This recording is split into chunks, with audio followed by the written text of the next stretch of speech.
Hello, everyone. My name is Kimberly Holyfield. I'm doing my final project on the Panic of 1893.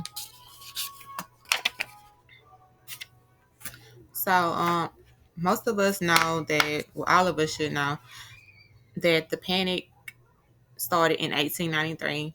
It lasted for about 4 years. So it lasted up until the year 1897. That's the year it supposedly ended.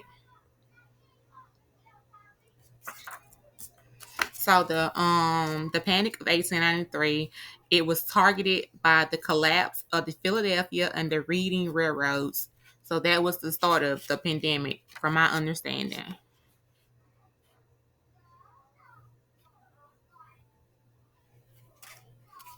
The failure of the National Cottage Company.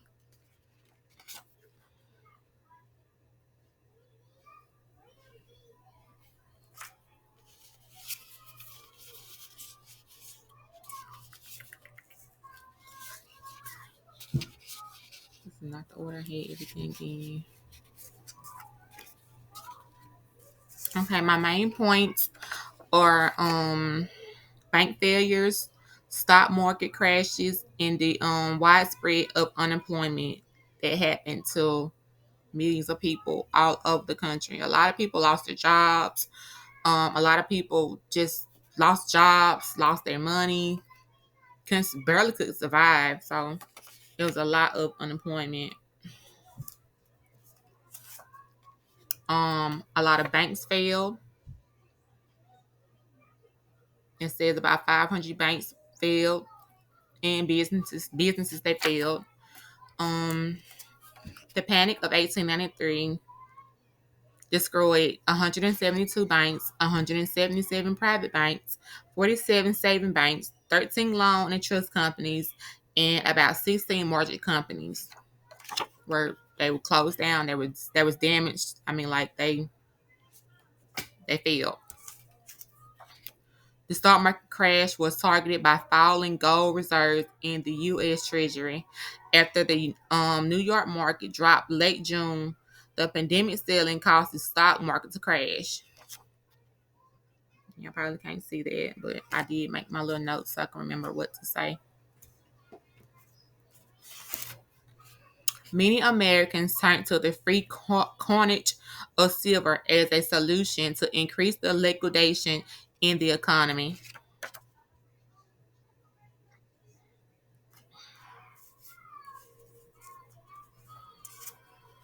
The pandemic targeted a cascade of financial failures across the country.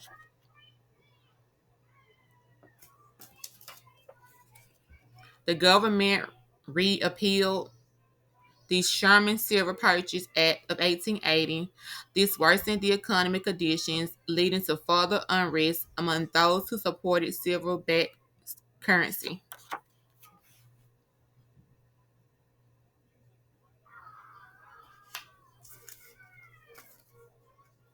Um, the widespread unemployment reached the worst levels in the U.S. history. I read where it said about 2.5 million desperate, jobless men. They moved from city to city looking for work. It says about 17 to 19% of the workforce was unemployed at the panic peak. The high spike of unemployment combined with those loss of life savings kept in failed banks. Thousands of farmers lost their land.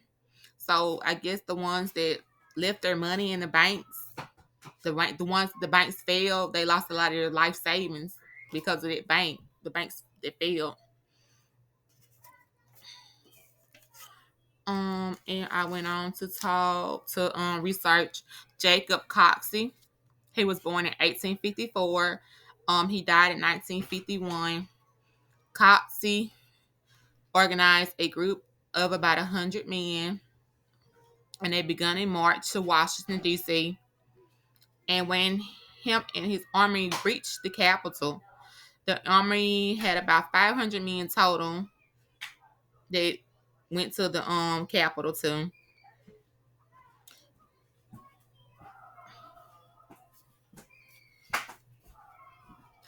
Oxy laid his foundation for future development in the fight against unemployment by showing the government and the people of America that unemployment was a serious problem that needed to be brought to people's attention. And that was Jacob Coxey. So he organized a group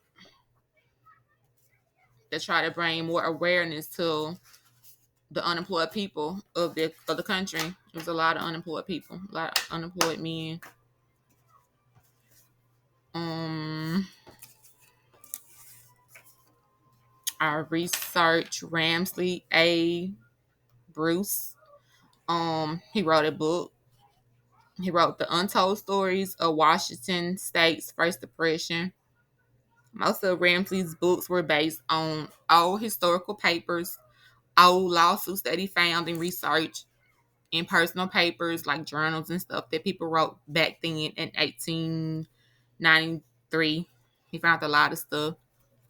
Um, he I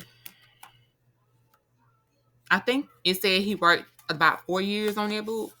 So it took him a while to get that book together, researching a lot of old stuff that he could find, explaining a lot of things. Um, it said Ramsey dug deep into how banks in Seattle responded to manage how they responded and how they managed the pandemic. Where he found a lot of reports in journals on how jobless men what they did. A lot of them they went to saw wood. A lot of them picked blackberries, and a lot of them dug clams just for survival. They just did stuff like that. Any little thing that they can make money and just find food, just try to survive. It was survival. It was a survival. Um, John Cobic, he wrote about the pandemic of 1893 and its aftermath. It says, as the crisis deepened, economic activity slowed across the board.